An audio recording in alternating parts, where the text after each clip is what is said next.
Hello friends, so I think you are doing good and today again we are going to discuss paper 4। देखो अभी कुछ कुछ चीज़ों में कंटिन्यूटी नहीं बन पा रहा है, थोड़ा सा busy in something like notes making and all. So देखो मैंने पेपर 4 का जो है अभी 2 टॉपिक छोड़ करके ऑलमोस्ट सभी टॉपिक का नोट्स बन चुका है, राइट। एंड ये 2 टॉपिक कौन सा है, तो CNT एंड SPT वाला जो है वो चीज़ आपको पता होना चाहिए कि ये काफ़ी बड़ा टॉपिक हो जाता है। वैसे तो अगर हम लोग बात करते हैं JPSC के सिविल सर्विस एग्जामिनेशन में, तो वहाँ भी ये पूछा जाता है। एंड यू नो कि जो आप लोग तैयारी कर रहे होंगे सिविल सर्विसेज का, तो वहाँ पे काफ़ी ये प्रॉब्लम फेस होता है CNT SPT को समझने में, इसको याद करने में, क्योंकि काफ़ी सेक्शंस वहाँ पे देखने को मिलते हैं, ठीक। तो थोड़ा सा ये बड़ा टॉपिक हो जाता है। तो अभी अ, हमने ऐसे 15 टॉपिक हैं जिसमें कि हम लोगों ने 13 टॉपिक का प्रिपेयर कर चुके हैं नोट्स, ठीक है। एंड ये देखो अभी बस जस्ट 2 डेज़ के लिए जो है इसका प्राइस मैंने 399 रखा है and it's going to be high in just next days, और इसका डबल होने वाला है, ठीक है। सो आप इस चीज़ को अवेल कर सकते हो, ठीक है। एंड ये काफ़ी मिनिमल कॉस्ट है। और ये देखो जैसे कि आप देख पाओगे, 1 सेकेंड, मैंने ये जो आप टेलीग्राम चैनल देख रहे हो, ठीक है, इसका लिंक आप ऑलरेडी डिस्क्रिप्शंस में जा कर के देख सकते हो, ठीक है, टेलीग्राम चैनल पे। And I have made it just new, so आप वहाँ पे सब्सक्राइब कर लो, क्योंकि मैं वहाँ पे इन्फॉर्मेशन देते रहूँगा। और ये देखो इसका जो प्राइस है अभी जस्ट 399 है। देखो ये काफ़ी मतलब आई कैन से कि आपको मार्केट में इतने कम प्राइस में नहीं मिलेगा। और मैंने इसको इस वजह से अभी जस्ट 2 डेज़ के लिए ही रखा है, क्योंकि काफ़ी प्रॉब्लम फेस करते हैं एस्पिरेंट, ठीक है, इस जर्नी में। सो ताकि हर कोई अवेल कर सके, इसलिए इसको मैंने इतना रखा है। इसका हम लोग बात करते हैं कि अब पेजेस का देखो, अगर हम लोग बात करते हैं ना एग्ज़ाम पॉइंट ऑफ व्यू से, तो काफ़ी पढ़ने के लिए तो बहुत कुछ है, ठीक है। लाइक हम लोग बोल सकते हैं कि समुंदर है पढ़ने के लिए, लेकिन उसमें भी हम लोग को जो ज़रूरत की चीज़ें हैं, क्योंकि हमारे पास लिमिटेड टाइम है, ठीक है। और हम लोग तो ऐसे नहीं कि अगर देखा जाए काफ़ी एक्ट हमारे सिलेबस में दिए गए हैं, ठीक है। लाइक फैक्ट्री एक्ट है, इंडस्ट्रियल जो भी ऐसे रिलेटेड है, लाइक लेबर लॉज हैं। तो अगर हम लोग उसको ओरिजिनल एक्ट को पढ़ने लगे तो पता चला कि 1 ईयर भी कम है, 6 मंथ भी कम है, ठीक है। लेकिन हमारा अभी आपको पता होना चाहिए कि जस्ट 30 डेज़ के अराउंड और ऑलमोस्ट 40 डेज़ हमारे पास है एग्ज़ाम को लेकर के, ठीक है। तो इस चीज़ में हमारे पास एक ऐसा नोट्स होना चाहिए ताकि बहुत कम टाइम दे करके हम लोग इसको पढ़ सकें, ठीक है। सो इस वजह से ये ना काफ़ी कम्प्रिहेंसिव नोट्स है, ठीक है। आपको 10 to 15 पेज का एक टॉपिक का देखने को मिलेगा, और ये काफ़ी है। एक टॉपिक को इतना पेजेस में कवर करना है, ऑलमोस्ट वी कैन से कि सारा का सारा जो डायमेंशंस होता है इसमें कवर कर लिया गया है, ठीक है। जब आप आंसर लिखोगे ना, तो यहाँ से आइडिया लग जाएगा। सो इसी कारण से आप अगर इस चीज़ का रिक्वायरमेंट है तो व्हाट्सअप कर सकते हो इतना पे, ठीक है। और आपको ये चीज़ प्रोवाइड कर दिया जाएगा, and it is for just 2 days, और इसके बाद जो है price going to be double, ठीक है। और फिर मत बोलना। एंड इसके बाद हम लोग क्या करते हैं कि देखो एक और चीज़ है, रिक्वेस्ट आ रहा था GS 3 के लेकर के, ठीक है, जो पेपर 3 है। ये तो पेपर 4 का है। पेपर 3 का जो प्राइस है इट्स 1399, ठीक है, ओनली। तो क्योंकि देखो ये इतना इस वजह से हो जाता है ना, एक इसमें इशू बता रहे हैं। प्रॉब्लम क्या है कि JPSC जो है फर्स्ट टाइम हो रहा है ये प्रोजेक्ट मैनेजर का, ठीक है, फर्स्ट टाइम लेना है। तो इसमें कुछ आइडिया नहीं है कि किस तरह के क्वेश्चन पूछेंगे। और सिलेबस में क्या अब देखने को मिलेगा, तो पॉलिटी देखने को मिलेगा, हिस्ट्री देखने को मिलेगा, ठीक है। फिर वी कैन से कि जियोग्राफी है। तो बस ऐसे ही मेंशन कर दिया है। लेकिन यही चीज़ अगर आप JPSC के सिविल सर्विस में देखोगे, सो वहाँ पे क्या होता है कि एक एक पॉइंट को डिफाइन किया गया है कि आपको इतना पढ़ना है, ठीक है। तो उसमें क्या होता है कि हम लोग को ईजी हो जाता है, लेकिन यहाँ पे काफ़ी डिफिकल्टी होता है। और हम लोग को जो है सिविल सर्विस के एग्ज़ाम के पॉइंट से भी और ये सारा चीज़ कवर करना पड़ता है सिलेबस को, ठीक है, ताकि हम लोग को मिस ना हो। तो इस कारण से ये काफ़ी टाइम टेकिंग है एंड काफ़ी हेक्टिक है। तो इस कारण से इसका जो है काफ़ी ये भी बहुत कम प्राइस है अकॉर्डिंग टू दिस एफर्ट। तो आप इस चीज़ को अवेल कर सकते हो। और इसमें एक और चीज़ बता दें कि जो GS 3 इट मीन्स पेपर 3 जो रहेगा, इसमें रीजनिंग एंड जो करेंट अफेयर है झारखंड नेशनल इंटरनेशनल का, वो चीज़ यहाँ पे कवर नहीं करेंगे हम लोग, ठीक है। तो इस कारण से इस चीज़ को प्राइस भी इतना रखा गया है 1399। तो आप इस चीज़ को अवेल कर सकते हो। एंड चलो अब हम लोग डिस्कस कर लेते हैं आज का जो टॉपिक है इंडस्ट्रियल पॉलिसी, ठीक है, इंडस्ट्रियल पॉलिसी।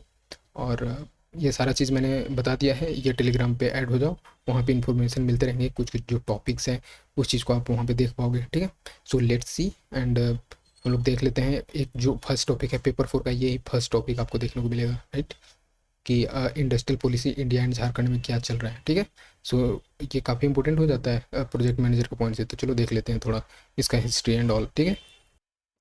देखो, अगर हम लोग बात करते हैं इंडस्ट्रियल पॉलिसी का हिस्ट्री का, तो ये हमारा देखने को मिलता है बैक 1951 से, जब इसका 5 ईयर प्लान स्टार्ट हुआ था, ठीक है। 5 ईयर प्लान स्टार्ट हो गया था। इसमें क्या था कि इंडिया इतना फेस किया था प्रॉब्लम को कि जो है एक प्लान बेस डेवलपमेंट लाना काफ़ी ज़रूरी था।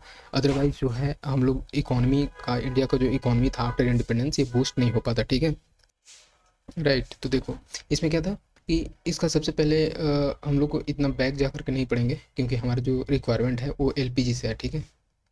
एलपीजी रिफॉर्म से देखने को मिलता है, लिबरलाइजेशन, प्राइवेटाइजेशन एंड ये ग्लोबलाइजेशन, राइट। सो देखो ये जो प्री 1991 है, इस टाइम से 1991 में ही आया था एलपीजी रिफॉर्म। तो इसमें क्या था कि यहीं से जो देखने को मिलता है कि किस तरह से इंडस्ट्रियल पॉलिसी को और ज़्यादा रिवैम्प किया गया, लाइक हेवी रेगुलेशन लाया गया, लाइसेंसिंग एक्ट लाया गया, ठीक है। फिर अब पब्लिक सेक्टर पे ज़्यादा फोकस किया जाने लगा। और अभी आप जो देखे होंगे लास्ट 5 ईयर, तो किस तरह से लास्ट 5 to 10 ईयर्स किस तरह से जो है पीपीपी मॉडल पे ज़्यादा फोकस किया जा रहा है, ताकि एक अच्छे से रेगुलेशन हो सके, ठीक है।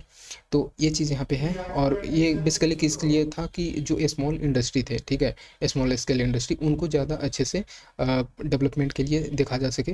क्योंकि अगर इनको इग्नोर किया जाता ना, तो ऑलमोस्ट मोस्ट ऑफ द जो इंडिया के पॉपुलेशन थे और इंडिया का जो इकोनॉमी था, ये इन्हीं स्मॉल स्केल इंडस्ट्री पे डिपेंड करता था। अगर इस चीज़ को इग्नोर कर दिया जाए, सो इंडिया का जो इकोनॉमी ग्रोथ है वो कहीं ना कहीं हैम्पर होता, ठीक है। तो इस चीज़ को ध्यान में रखते हुए ये सारे चीज़ जो लाया गया था इंडस्ट्रियल पॉलिसी, और ये प्री 99 से 1991 से। देखो यहाँ पे ना आप इस चीज़ को कैसे कोट करोगे, तो बेसिकली पूछ सकता है कि इंडस्ट्रियल पॉलिसी लाने का पर्पस क्या था। तो ये सारा पर्पस जो है हेवी रेगुलेशंस करना, लाइसेंसिंग लाना, पब्लिक सेक्टर पे फोकस करना, स्मॉल स्केल इंडस्ट्री पे फोकस करना, ये सारा चीज़ जो है था इसका पर्पस था। तो ये चीज़ आपको लिखना होगा वहाँ पे। देखो न्यू इंडस्ट्रियल पॉलिसी जो है 1991 में आया, तो ये क्या करता था, तो लिबरलाइजेशन किया गया, डी लाइसेंसिंग किया गया। क्योंकि इसमें क्या था ना कि बहुत सारे चीज़ों पे था स्ट्रिक्ट लाइसेंसिंग, ये रेगुलेशन था, रूल्स थे, ठीक है, पॉलिसीज मेजर्स थे।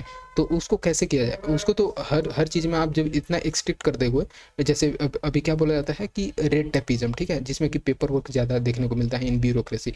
तो इसमें क्या होता है कि काफ़ी प्रॉब्लम फेस होने लगता है, राइट। तो उसको ध्यान में रखते हुए जैसे आप देखोगे ना कि कोई भी अगर वी कैन से कि किसी भी कंपनी, किसी भी स्मॉल इंडस्ट्री या फिर कोई भी चीज़ अगर आप करते हो, तो अगर डीएम से अप्रूवल लेना है तो काफ़ी पेपर वर्क देखने को मिलता है, काफ़ी लंबा टाइम लग जाता है। फॉर एग्जांपल अगर आप पेट्रोल पंप को ही अगर सेटअप करना चाह रहे हो, ठीक है, तो वहाँ पे भी देखोगे काफ़ी ये सब जो है ना पेपर वर्क देखने को मिलता है। तो इसलिए अब गवर्नमेंट का क्या फोकस है कि सिंगल विंडो सिस्टम लाना, ठीक है।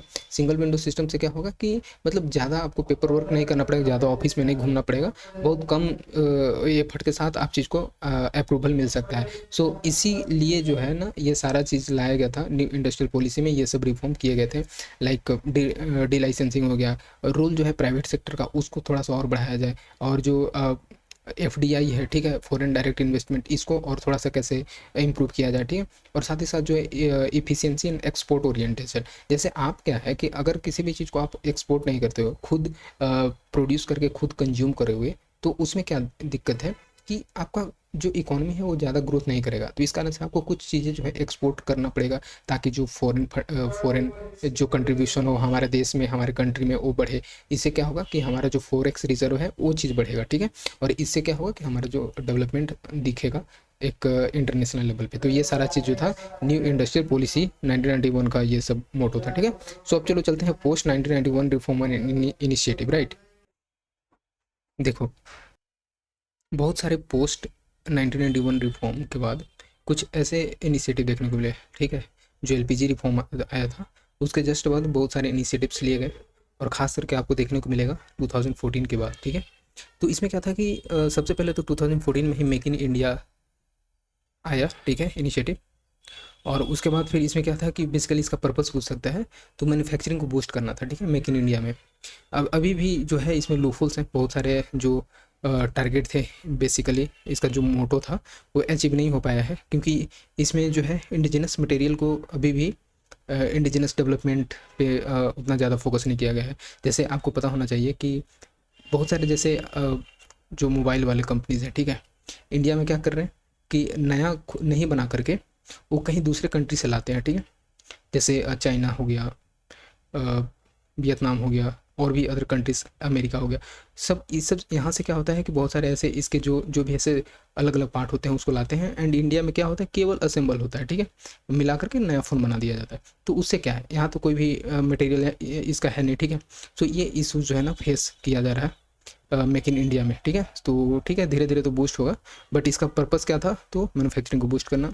और फिर एक आया नेशनल मैन्युफैक्चरिंग पॉलिसी 2011 में आया था, ठीक है। इसमें भी इसका क्या पर्पस था, यही पर्पस था कि जो मैन्युफैक्चरिंग है उसको और कैसे बढ़ाया जाए, ताकि जो हमारे जीडीपी है, ठीक है, उसमें एक अच्छा ग्रोथ देखने को मिले। और इसका पर्पस था कितना, 25% ऑफ जीडीपी, ठीक है। सो ये भी काफ़ी अच्छा था, बट फर्दर जो गवर्नमेंट चेंज हुई तो उसके बाद मेक इन इंडिया लाया गया था, ठीक है।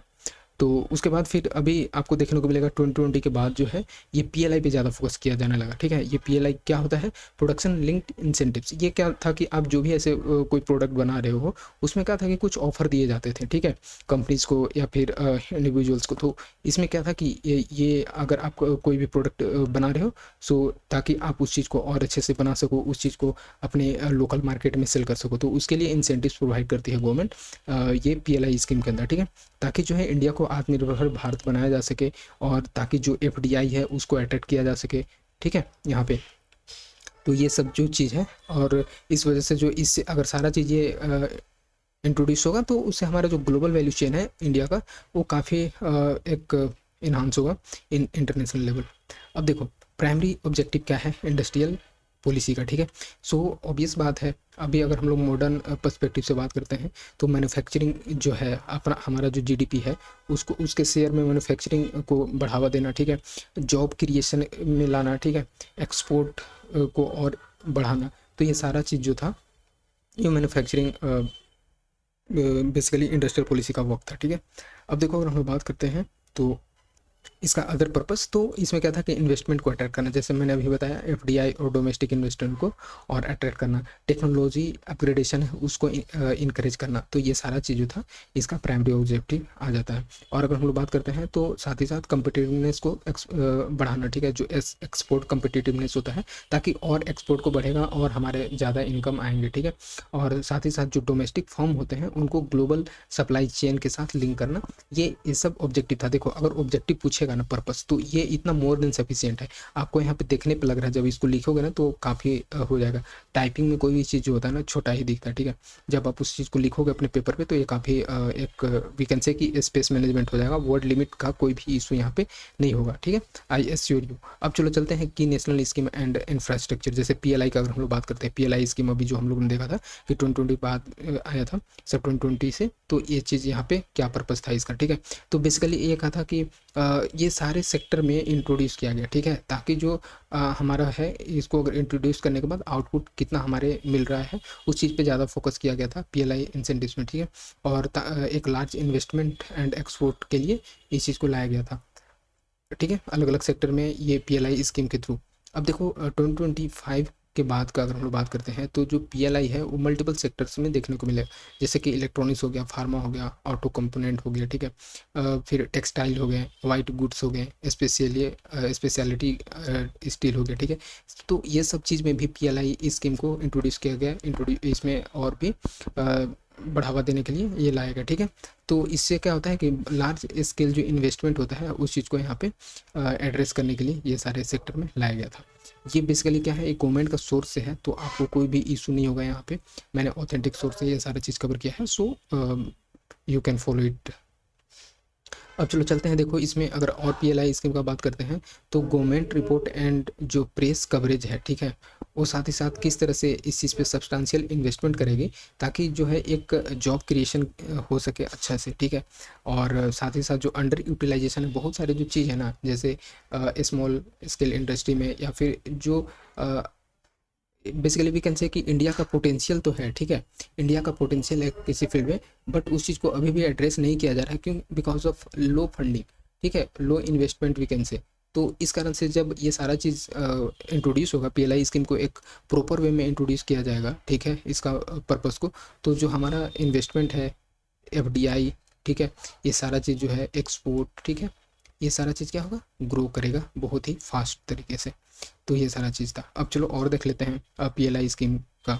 सो जैसे मेक इन इंडिया हम लोगों ने देखा 2014 में आया था। ये क्या था कि मैन्युफैक्चरिंग को प्रमोट करने के लिए लाया गया था, ईज ऑफ डूइंग बिजनेस को, सेक्टरल रिफॉर्म को, एफडीआई लिबरलाइजेशन को। तो ये सारा चीज़ मेक इन इंडिया का पर्पस था। जो नेशनल मैन्युफैक्चरिंग पॉलिसी था 2011 में, जो कि वी कैन से कि सबसे था मेक इन इंडिया का, और वी कैन से कि मेक इन इंडिया जो है सबसेट था नेशनल मैन्युफैक्चरिंग पॉलिसी का। तो यू कैन यूज इंटरचेंजेबली। सो जो ये आया था नेशनल मैन्युफैक्चरिंग पॉलिसी 2011 में, इसका भी यही सेम एम था, मैन्युफैक्चरिंग जोन को बढ़ावा देना, जीडीपी में कैसे कंट्रीब्यूशन करना है, लाइक टारगेट जो था 25% ऑफ जीडीपी, ठीक है। सो ये चीज़ इसमें आपको देखने को मिलेगा। ईज ऑफ डूइंग बिजनेस को प्रमोट करना, जैसे सिंगल विंडो क्लियरेंस हम लोगों ने बात कर रहा था, ठीक है, प्रोसीड्यूरल रिफॉर्म लाना, ठीक है, एट सेंटर्स एंड स्टेट, ताकि जो टाइम है एंड कॉस्ट है, ठीक है, उसको रिड्यूस किया जा सके, ठीक है। तो ये सारा चीज़ जो है आपको देखने को मिल जाएगा। देखो एमएसएमई सपोर्ट, एमएसएमई को सपोर्ट करना, ठीक है, माइक्रो स्मॉल मीडियम इंटरप्राइजेस को, टेक्नोलॉजी को और भी अपग्रेड करना, एआई को इंट्रोड्यूस करना, ठीक है, ये सारा चीज़ जो है आप यहाँ पे यूज कर सकते हो। तो ये चीज़ जैसे कि फाइनेंसिंग, क्रेडिट गारंटी देना, टेक अपग्रेडेशन करना, क्लस्टर सपोर्ट करना, ठीक है, जो भी ऐसे क्रिटिकल स्मॉल यूनिट्स हैं, उन चीज़ों को इतना जब सपोर्ट किया जाएगा तो काफ़ी ग्रो करेंगे अल्टीमेटली, और इंडिया का इकोनॉमी बूस्ट होगा। देखो कुछ ऐसे डेटा है की नेशनल डेटा, ठीक है, जैसे कि गवर्नमेंट फिगर्स एंड इंडस्ट्री जो है, एक government figures and industry trackers, उसके अकॉर्डिंग जो है आपको देखने को मिलेगा पीएलआई स्कीम जो है ना, वो काफ़ी इन्वेस्टमेंट को अट्रैक्ट किया है और वो काफ़ी बढ़ा है, देखने को मिलेगा। जैसे कि 1.7 लाख करोड़ से 1.8 हुआ है, ठीक है, और साथ ही साथ जो है 12 लाख जॉब यहाँ पे देखने को मिला है इस पीएलआई स्कीम के आने के बाद, ठीक है। अब देखो जैसे बहुत सारे ऐसे सेक्टर्स में, और ये कब का डेटा है, तो मार्च 2025 का, तो ठीक है। अब चलो देखते हैं मैन्युफैक्चरिंग शेयर्स। मैन्युफैक्चरिंग शेयर में क्या है कि प्रॉब्लम फेस कर रहा है इंडिया। जैसे ये पर्पस जो ही ऐसे पीएलआई स्कीम हो गया, मेक इन इंडिया स्कीम हो गया, ठीक है, ये सब किस लिए था कि जॉब को ग्रो करना, ठीक है, जॉब क्रिएशन करना, इन्वेस्टमेंट करना, एक्सपोर्ट करना, ठीक है। तो लेकिन क्या है, साथ ही साथ मैन्युफैक्चरिंग को बढ़ावा देना, मेन पर्पस तो यही था। लेकिन यहाँ पे क्या है कि मैन्युफैक्चरिंग जो शेयर है अभी रिसेंटली अगर बात करते हैं तो ड्रॉप हुआ है। कितना हो गया, पहले कितना था, 15.4 से 14.3 हो गया। इसमें ये क्या शो करता है कि ये जो पॉलिसी चैलेंजेस शो कर रहा है, ठीक है, और साथ ही साथ जो अनइवन सेक्टोरल आउटकम्स है, ठीक है, तो ये चीज़ जो है ना, ये इशू फेस कर रहा है। तो जब अगर इशू पूछेगा तो आप इस चीज़ को इशू में लिख सकते हो, ठीक है। तो ठीक है, ये क्या था। अब हम लोग चलते हैं थोड़ा सा झारखंड का जो इंडस्ट्रियल इन्वेस्टमेंट प्रमोशन पॉलिसी है स्टेट लेवल का, उसको थोड़ा सा देख लेते हैं, ठीक है। और इसको मैं पूरा तो इसमें नहीं करूँगा, बट यू कैन सी, और आप जब इस चीज़ का पीडीएफ लोगे तो वहाँ से देख सकते हो अच्छे से और डिटेल में। सो देखो, Jharkhand industrial and investment promotion policy जो 2021 है, वो प्रमोशन बेसिकली लाया गया था, तो ये 2021 का है और ये डेटा है यहाँ से। सो कंटेक्स्ट क्या था, ऑब्जेक्टिव क्या है ये झारखंड इंडस्ट्रियल पॉलिसी का। सो झारखंड जो है ना, ये बेसिकली इंडस्ट्रियलाइजेशन पे ज़्यादा प्रायोरिटी है दे रहा है, ठीक है। जैसे जो यहाँ पे क्या है कि 40% ऑफ मिनरल्स हैं झारखंड में, ठीक है, पूरे इंडिया का, बट इसका जो यूटिलाइजेशन है वो प्रॉपर वे में नहीं हो रहा है। क्यों नहीं हो रहा है, क्योंकि यहाँ पे यहाँ से क्या होता है ना, बेसिकली मैन्युफैक्चर लेड इंडस्ट्री नहीं है, ठीक है। कहने का मतलब कि यहाँ से तो एक्सप्लोरेशन होता है, बहुत सारे जो कोल है, ठीक है, बहुत सारे अदर मिनरल्स, आयरन्स और, ठीक है, ये सब यहाँ से तो एक्सट्रैक्ट होते हैं, बट इसका यहाँ पे प्रोडक्शन नहीं हो रहा है, ठीक है। और जब किसी भी चीज़ का जब प्रोडक्शन नहीं होगा तो जो मेन इशू है, ठीक है, उस चीज़ को रिजॉल्व नहीं हो पाता है, ठीक है, उस पर्टिकुलर एरिया। और यही कहने को देखने को मिलता है कि जो भी रिच एस्टेट है, ठीक है, वहाँ पे जो है ना, रिच एस्टेट मीन्स कि जो मिनरल के सेंस में कि जहाँ पे ज़्यादा मिनरल्स है, वो ज़्यादा पुअर एस्टेट देखने को मिल रहा है, लाइक झारखंड हो गया, उड़ीसा हो गया, ठीक है, ये सारे जहाँ जहाँ पे ज़्यादा मिनरल्स है। क्यों ऐसा होता है कि यहाँ से मटेरियल को निकालते हैं और सीधे दूसरे स्टेट में ट्रांसफ़र कर देते हैं उसके मैन्युफैक्चरिंग के लिए, ठीक है। तो ये समस्या यहाँ पे देखने को मिलता है। तो यही चीज़ यहाँ पे बता रहे हैं कि ऑब्जेक्टिव तो था कि जो मिनरल एनवायरनमेंट है, ठीक है, उसको और कैसे प्रायोरिटाइज करना है, उसको यूज करना है इंडस्ट्रियलाइजेशन ला करके, साथ ही साथ पॉवर्टी को कम करना है, अनएम्प्लॉयमेंट को कम करना है, ठीक है, मैन्युफैक्चरिंग को बढ़ावा देना है, जॉब को क्रिएट करना है। ये सारा चीज़ जो है ना ऑलमोस्ट सेम पर्पस रहता है, बट थोड़ा थोड़ा अलग अलग इशू फेस करते हैं, अलग स्टेट हो गया, अलग जो इंडिया लेवल पे हो गया, ठीक है। देखो झारखंड का प्रायोरिटी सेक्टर क्या था, तो झारखंड इम्फेसिस करता है जैसे कि प्रोजेक्ट सिलेक्शन पे एंड उसके जस्टिफिकेशन पे। जैसे कि मिनरल बेस्ड इंडस्ट्री यहाँ पे झारखंड में देखने को मिलेगा, ठीक है। तो जैसे स्टील प्रोसेसिंग इंडस्ट्री, तो इस पे फोकस किया जाना है, ये झारखंड इंडस्ट्रियल पॉलिसी 2021 के अकॉर्डिंग। देखो फूड एग्रो प्रोसेसिंग इंडस्ट्री काफ़ी ये झारखंड के लिए है, लाइक झारखंड के जो मोस्ट ऑफ द पॉपुलेशन है वो एग्रीकल्चर पर डिपेंड करते हैं, एग्रीकल्चर प्रोड्यूस पे। तो एग्रीकल्चर प्रोड्यूस पे डिपेंड करते हैं, तो उसको और कैसे वैल्यू एडिशन किया जाए। फॉर एग्जाम्पल अगर आपके पास मिल्क है, ठीक है, दूध है, दूध से चीज़ बनाओ, ठीक है, बटर बनाओ, राइट, उससे चॉकलेट बनाओ। तो ये इस तरह से जो है वैल्यू एडिशन करोगे तो अपने आप जो है मिल्क का वैल्यू जो है बढ़ जाएगा। फॉर एग्जांपल अभी 60 रुपीज़ पर लीटर मिल रहा है, तो जब इसका चीज़ करोगे तो 120 130 जो भी है, I think it's more than this. तो इस तरह से जो है इसका वैल्यू अपने आप बढ़ जाता है, इस पर फोकस किया गया। टेक्सटाइल एंड अपैरल, ठीक है, लाइक टेक्सटाइल इंडस्ट्री जैसे सिल्क यहाँ पे देखने को मिलता है, ठीक है, झारखंड में tasar silk which is very famous. तो ये सारा चीज़ जो है इस पर फोकस किया जाना है। Renewable energy and clean manufacturing पे ज़्यादा फोकस किया जाना था। ऑटो एंड ऑटो कंपोनेंट्स हो गया, फार्मास्यूटिकल्स हो गया, इलेक्ट्रॉनिक्स हो गया, ठीक है। सो ये सारा चीज़, फार्मास्यूटिकल क्या होता है, फूड लूज इंडस्ट्री होता है, ठीक है। कहने का मतलब कि ये रॉ मटेरियल पे तो ज़्यादा डिपेंड नहीं करता है, raw material in the sense कि किस एरिया में रॉ मटेरियल उस पर ज़्यादा डिपेंड नहीं करता है, ये कहीं से भी ला करके बनाया जा सकता है। जैसे फार्मास्यूटिकल इंडस्ट्री आपको मोस्टली महाराष्ट्र के रीजन में देखने को मिलेगा, पुणे में देखने को मिलेगा, ठीक है। क्यों ऐसा होता है कि जो महाराष्ट्र वाला रीजन है वो कोस्टल एरिया है, पोर्ट पोर्ट यहाँ पे देखने को मिलता है, ठीक है। और पोर्ट से क्या होता है कि एक्सेस हो जाता है अदर कंट्री से, एक्सपोर्ट कर लिया जाता है फार्मास्यूटिकल मटेरियल्स को, ठीक है, इंपोर्ट कर लिया जाता है, सॉरी, इंपोर्ट कर लिया जाता है, और इससे क्या होता है कि फिर मैन्युफैक्चरिंग किया जाता है। तो इस वजह से ये सारा चीज़ जो है most of the coastal areas में देखने को मिल जाता है। तो ये जिडको जो है ना झारखंड का, उससे डेटा है, ऑथेंटिक डेटा है, सो नो इशू। एंड चलो चलते हैं इंसेंटिव्स एंड फैसिलिटीज़, ठीक है, फैसिलिटेशन, ठीक है। इंसेंटिव्स एंड फैसिलिटेशन क्या क्या दिया गया है, जैसे लैंड एंड इंफ्रास्ट्रक्चर। तो इसमें क्या है, देखो I think I should cover this industrial policy को, मैंने पूरा पूरा यहाँ पे कवर कर ले रहा हूँ, ठीक है, पूरा का पूरा complete industrial policy, should not to worry. अब चलो देख लेते हैं नेक्स्ट, लैंड एंड इंफ्रास्ट्रक्चर। इसमें क्या है कि इंडस्ट्रियल एरिया और इंडस्ट्रियल पार्क के लिए लैंड तो होना ज़रूरी है, ठीक है, ताकि जो इंडस्ट्रियल कॉरिडोर है उसके लिए भी अच्छे से एक सपोर्ट मिल सके। तो ये सारा चीज़ जो है लैंड एंड इंफ्रास्ट्रक्चर, ये सारा चीज़ अवेलेबल है, बट इसमें भी काफ़ी इशूज़ हैं, जैसे CNT SPT। ये तो ये CNT SPT जो है इसी से तो रिलेटेड है लैंड से, कि आप किसी भी एरिया में अगर चले जाओ, लाइक संथाल परगना हो गया, ठीक है, और छोटा नागपुर हो गया, तो आप किसी भी जो ST हैं उनके, ST SC हैं उनके लैंड को नहीं ले सकते हो, अपर कास्ट वाले, ठीक है। सो इस तरह से जो है ये इश्यूज हो रहे हैं लैंड एक्विजिशन में भी, तो इसके लिए रेगुलेशंस भी है काफ़ी। तो चलो चलते हैं अपने टू द पॉइंट। फिर देखो फिजिकल इंसेंटिव्स, तो भाई आपको इंडस्ट्री सेटअप करना है तो फिर फिजिकल इंसेंटिव्स तो होना ज़रूरी है, अगर वो नहीं रहेगा तो फिर इम्पॉसिबल है।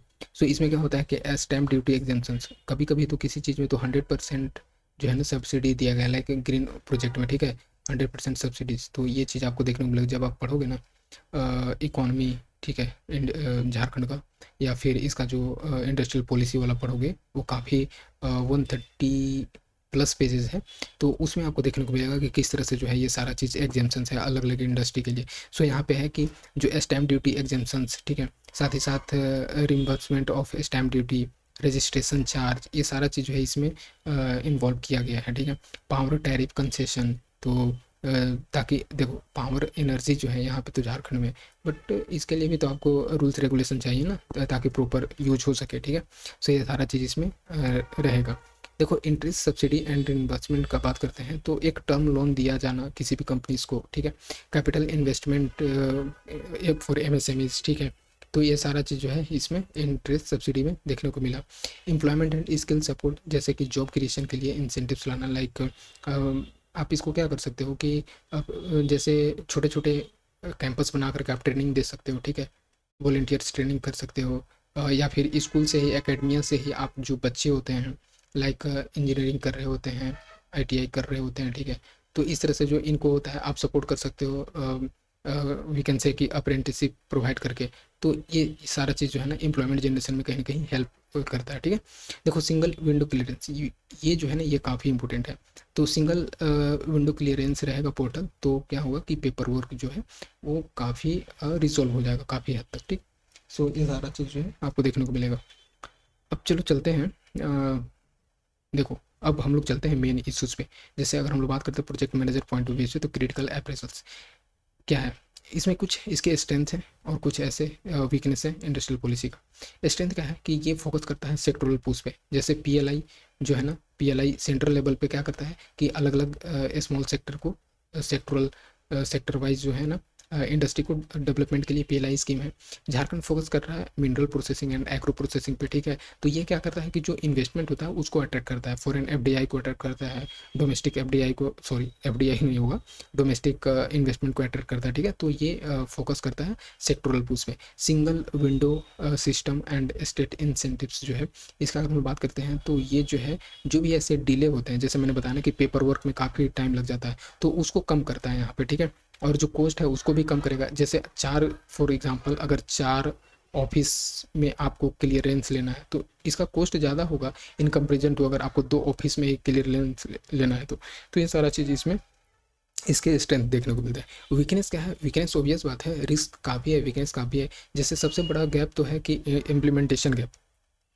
स्कीम तो आ गए हैं बट उसका प्रॉपर वे में इम्प्लीमेंटेशन नहीं हो पा रहा है, ठीक है। सो जो जैसे अनइवन क्रॉस सेक्टर्स में देखने को मिल रहा है इसका परफॉर्मेंस। जैसे अभी हम लोगों ने देखा कि मैन्युफैक्चरिंग सेक्टर जो है ना वो पहले 15.4 था, अब 14.4 हो गया या समथिंग, ठीक है। सो इस तरह से जो है ना मैन्युफैक्चरिंग सेक्टर भी डिक्रीज हो रहा है यहाँ पे।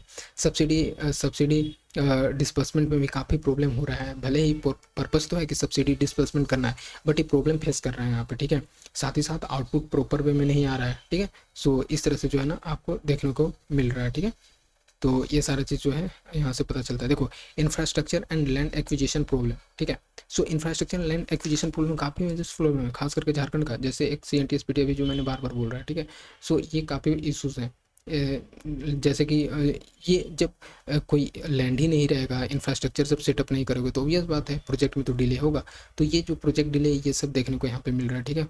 और खास करके जो मिनरल एरियाज़ होते हैं ना, रिमोट मिनरल एरियाज़, उधर काफ़ी प्रॉब्लम होता है। और इधर प्रॉब्लम क्यों होता है, क्योंकि ये ऑलरेडी ऑक्यूपाई है, यहाँ पे काफ़ी कोल निकाला जा रहा है। तो ऑब्वियस बात है लैंड तो कोई भी कंपनी को सेटअप करने के लिए यहाँ पे दिया नहीं जाएगा, ठीक है। सो क्योंकि काफ़ी नेक्सस यहाँ पे देखने को मिलता है, ठीक है। माफिया जो हम लोग बोलते हैं, कोल माफिया, ये सारा चीज़ यहाँ पे हो जाता है। स्किल मिसमैच एंड जो बैकवर्ड लिंकेज वीकनेस, जैसे यहाँ पे क्या होता है कि ठीक है सारा चीज़ फैक्ट्री सेटअप हो गया, बट जो जो रिक्वायरमेंट है उस फैक्ट्री के लिए वो एक प्रॉपर स्किल सेट नहीं मिल पा रहा है, ठीक है। तो ये चीज़ काफ़ी प्रॉब्लम हो रहा है। जैसे लोकल सप्लायर इकोसिस्टम, बात क्या है यहाँ पे कि हर गवर्नमेंट का ना एक फोकस होता है कि अपने जो लोकल्स हैं उनको कहीं ना कहीं इंडस्ट्री में इनको इनको जो है इंडस्ट्री में एम्प्लॉयमेंट दिया जाए, ठीक है। इंडस्ट्री में एम्प्लॉयमेंट दिया जाए, लेकिन लेकिन क्या है यहाँ पे जॉब क्रिएशन के लिए आपके पास स्किल सेट नहीं है। सो ये एक मेजर इशूज़ हो रहा है, ठीक है। सो ठीक है। और इस कारण से जो है कैपिटल इन्वेस्टमेंट जो है अभी भी प्रॉपर नहीं हो पा रहा है, और इस तरह से एम्प्लॉयमेंट में भी प्रॉब्लम फेस हो रहा है। तो ये सारा चीज़ थे। अब हम लोग चलते हैं थोड़ा सा देखते हैं, चलो अब लास्ट ही है ये चीज़। तो प्रोजेक्ट मैनेजर इम्प्लीकेशंस क्या है, तो इसमें क्या होता है कि जो DPR प्रिपेयर किया जाता है इस चीज़ में है ये एक मेजर रोल प्ले करता है, ठीक है। पॉलिसी को ध्यान में रखते हुए DPR को प्रिपेयर करना होता है, ठीक है। वैल्यू एडिशन और मिनरल एग्रीकल्चर पे एम्फेसिस करना है, ठीक है। जॉब क्रिएशन पे फोकस करना है, ठीक है। साथ ही साथ man power and transport ability पे फोकस करना है। फिर उसके बाद जो है बहुत सारे ये सारा चीज़ आप देख सकते हो। सिंगल विंडो क्लियरेंस जो कि मैंने ऑलरेडी पहले डिस्कस कर लिया। देखो इसका अगर हम बात करते हैं कि इसका मॉडल आंसर कैसा रहेगा, ठीक है। So how to write in this exam, तो हम लोग कैसे करेंगे सबसे पहले, तो सबसे पहले इंट्रो हम लोग लिखते हैं, ठीक है। Then body and then conclusion. Intro में कैसे करेंगे, जो भी क्वेश्चन पूछ रहा है उसके अकॉर्डिंग। तो सबसे पहले यहाँ पे पूछ देगा कि इंडस्ट्रियल पॉलिसी का क्या रोल है, कहाँ पे फ्लॉलेस हो रहे हैं, ठीक है। सो इंडस्ट्रियल पॉलिसी का पर्पस क्या था, इस तरह से जो है ना क्वेश्चन बनते हैं, ठीक है। सो इंडस्ट्रियल पॉलिसी फ्रेम किया गया था गवर्नमेंट के द्वारा, ताकि जो मैन्युफैक्चरिंग है उसको प्रमोट किया जा सके, इन्वेस्टमेंट को प्रमोट किया जा सके। ये कब से किया गया था? लाइक जो लिबरलाइजेशन है, न्यू इंडस्ट्रियल पॉलिसी जो लाया गया था 1991 में, वहाँ से किया गया था, ताकि एक जो प्रोग्रेसिव शिफ्ट देखने को मिले। ठीक है, ठीक है। तो ये चीज़, और इसके लिए क्या क्या लाया गया था, like make in India, PLI, ठीक है, जबकि हमारे अलग अलग स्टेट्स भी लाए थे। ठीक है, सो ये सारा चीज़ जो है ना आप उसमें इंट्रोडक्शन में पुट कर सकते हो। फिर हम लोग बॉडी उसके अकॉर्डिंग डिवाइड करके करेंगे। ठीक है, जैसे कि नेशनल पॉलिसी इन्वेस्टमेंट। ठीक है, तो ये 1991 में लाया गया था। वन सेकेंड, हाँ चलो ठीक है। सो ये 1991 में लिबरलाइजेशन पॉलिसी लाया गया था, ताकि डी लाइसेंसिंग किया जाए, FDI को इनक्रेज किया जाए।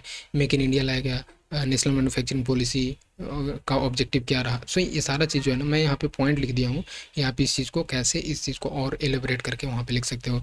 फिर PLI का क्या रोल रहा, तो ये सारा चीज़ डेटा डाल सकते हो। लाइक इतना लाख करोड़ इन्वेस्टमेंट करना, 12 लाख जॉब को देना, ये 2025 का डेटा है।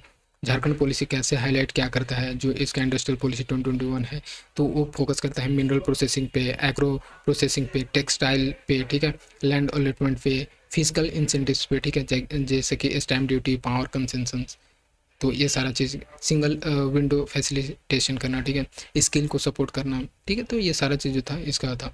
इवेल्युएशन कैसे देखने को मिला, जैसे अब इंडस्ट्रियल पॉलिसी तो बहुत पहले आया था, बट अभी भी ये इसका काफ़ी रिलेवेंसी है।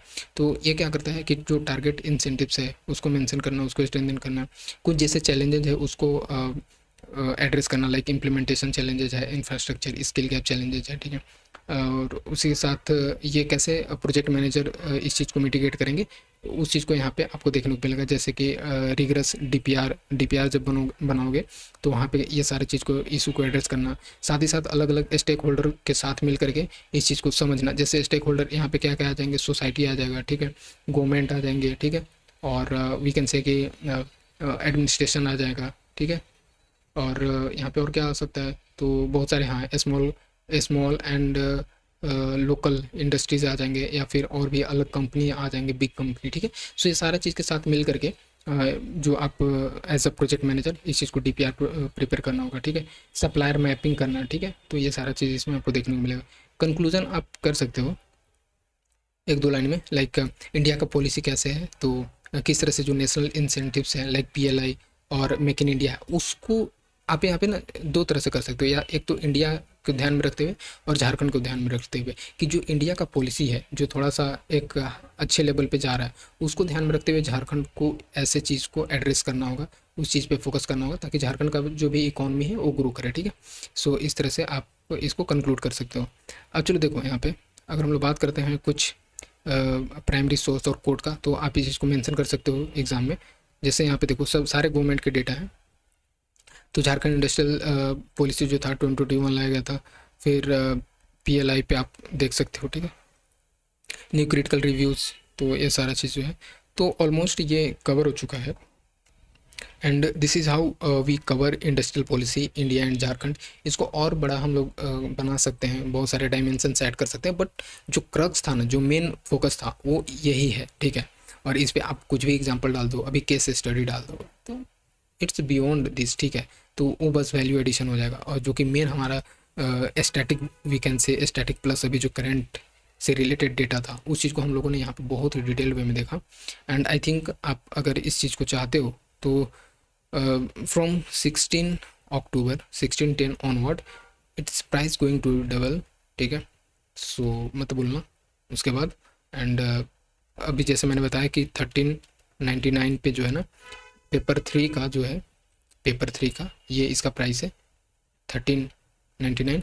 एंड इसका जो है मैंने डिटेल में बताया कि इसमें रीजनिंग एंड करेंट अफेयर जो है इसको इंक्लूड नहीं कर रहे हैं। ठीक है, अदरवाइज इसका प्राइस बढ़ जाएगा। एंड दैट्स ऑल, फिर मिलते हैं नेक्स्ट वीडियो में। एंड अगर आप नए हो तो इस चीज़ को, चैनल को सब्सक्राइब कर लो। अभी JPSC 14 JPSC पे मैं कुछ इसमें लाने वाला हूँ। सो अभी जो मेरा मेन टारगेट है प्रोजेक्ट मैनेजर को लेकर के, so be with me. And thank you very much.